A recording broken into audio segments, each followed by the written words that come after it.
What if the way you live your life is quietly leading someone else away from God, and you don't even realize it? What if the smallest habit, the smallest compromise, becomes the reason someone else stumbles? And what if Jesus' strongest warnings were not for outsiders, but for those who influence others without knowing it? There is a passage in the Gospel of Mark, chapter 9, verses 42 to 50, that carries one of the most serious and sobering messages Jesus ever spoke. It's not gentle, it's not easy to hear, but it is deeply important. Jesus says, "If anyone causes one of these little ones, those who believe in me, to stumble, it would be better for them if a large millstone were hung around their neck and they were thrown into the sea." That is not symbolic language meant to be taken lightly. It is a powerful warning. A millstone was a massive stone used for grinding grain, so heavy that it required an animal to turn it. The image Jesus gives is extreme on purpose. He wants us to feel the weight of what he is saying. Causing someone to stumble is not a small issue. But what does it really mean to cause someone to stumble? It doesn't just mean leading someone into obvious wrongdoing. It can be more subtle. It can be the influence we carry, the example we set, the attitudes we display. It can be hypocrisy, saying one thing but living another. It can be carelessness, treating faith lightly in front of someone who is still learning. It can be discouragement, making someone feel unworthy, unseen, or judged, pushing them away instead of drawing them closer. The little ones Jesus speaks about are not just children. They are those who are vulnerable in faith, those who are new, searching, or easily influenced. And Jesus is saying, be careful, because your life speaks louder than your words. Your actions can either guide someone toward God or quietly lead them away. And then Jesus takes it even further. He says, if your hand causes you to stumble, cut it off. If your foot causes you to stumble, cut it off. If your eye causes you to stumble, pluck it out. These are strong, almost shocking statements, but Jesus is not calling for literal harm. He is using intense language to emphasize something urgent. Sin is serious, and it must be dealt with decisively. Anything in your life that leads you away from God or causes others to be led away cannot be ignored. It must be removed, not managed, not excused. Removed, because the cost of holding on to it is greater than the cost of letting it go. We live in a culture that often downplays this idea. We're told to follow our desires, to justify our choices, to avoid discomfort at all costs. But Jesus offers a different perspective. He says that sometimes following God requires sacrifice. It requires letting go of things that feel natural but are spiritually harmful. It requires discipline.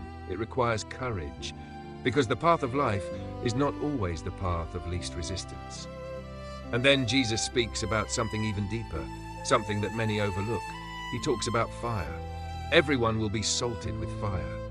This is a mysterious statement, but it carries meaning. Salt preserves, fire purifies. Together they represent a process, a refining, a transformation. Following God is not about staying the same. It's about being changed. Sometimes through challenges, sometimes through correction, sometimes through moments that test us. But these moments are not meant to destroy us. They are meant to refine us, to remove what doesn't belong, to strengthen what does. And then Jesus concludes with a simple but powerful statement. Have salt among yourselves and be at peace with each other. Salt again. In ancient times, salt was valuable.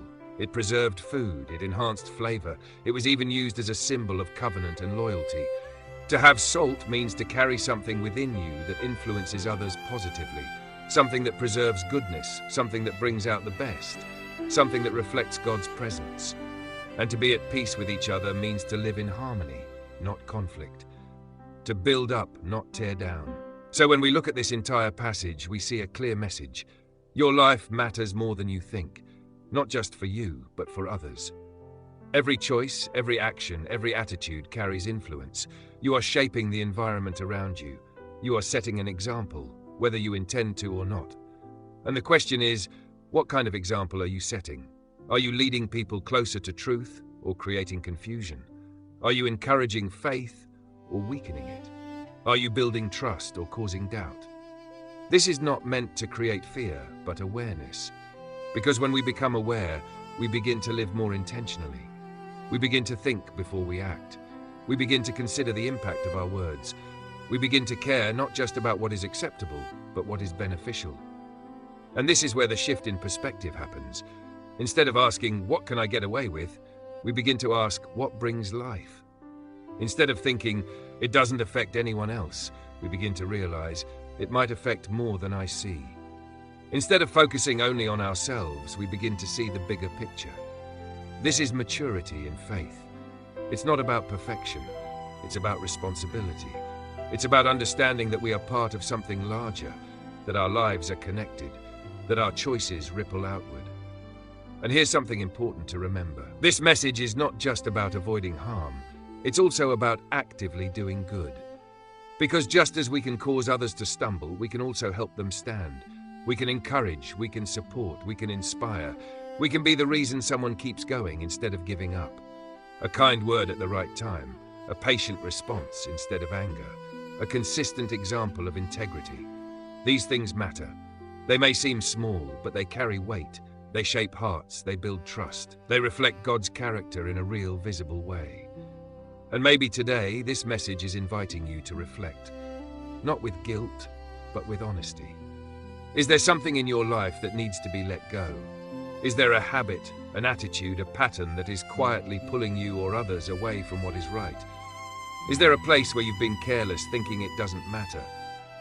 Jesus' words are strong because the stakes are high. But his purpose is not to condemn, it is to guide, to wake us up, to help us see clearly, to call us into a life that is not only good for us, but good for those around us. A life that protects, not harms. A life that builds, not breaks. A life that reflects truth, not confusion. And yes, this kind of life requires effort. It requires awareness. It requires sometimes making hard choices, but it is worth it, because the impact goes beyond what you can see. You may never fully know how your actions influence someone else, but they do, every day, in ways both seen and unseen. So live with intention, live with care, live with a sense of purpose, not out of fear, but out of love. Love for God, love for others, love that seeks to protect, to uplift, to guide. Because in the end, this is what Jesus is calling us to. A life that does not cause others to fall, but helps them rise. A life that removes what harms and holds on to what heals. A life that carries salt, that preserves goodness and brings light into the world.